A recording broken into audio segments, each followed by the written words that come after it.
Next, we're going to perform the posterior examination of the chest. Jason, can I examine the posterior aspect of your chest here? Yes. All right. First thing that we do, like the anterior aspect, is visualization, looking for any kind of deformities. Upon visualizing the posterior aspect of the chest, we're looking for rib symmetry, scapular symmetry, and midline symmetry. The next thing that we do is examination of excursion with respiration.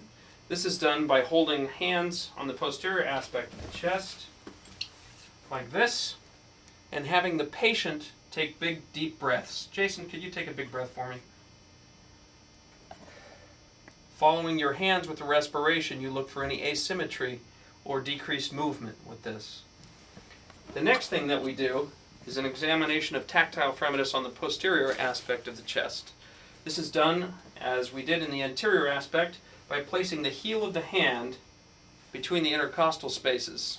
And we start this superiorly and move downwards.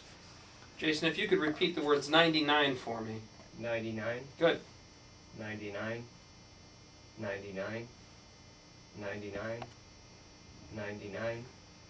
99. 99. 99. Again, with tactile fremitus, we're checking for a reverberation at the heel of the hand. Any kind of dullness with this examination would indicate a possible consolidation.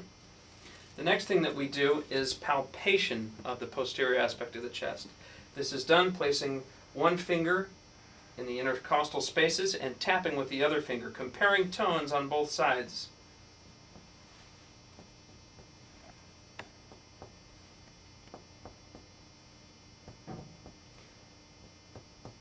Never palpating over the scapula, as this will give you a dull percussion. A comparison of the tones can also help us assess consolidation of the lung. The last thing that we do is auscultation of the lung. This is done with the stethoscope, comparing both sides. Jason, I'm going to auscultate the posterior aspect of your chest. If you could just take a big breath with your mouth open, and I will cue you. Go ahead, take a big breath now, and out. Good. Big breath.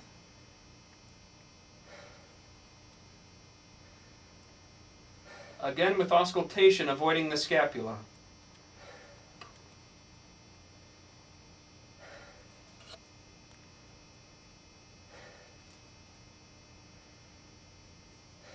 Good.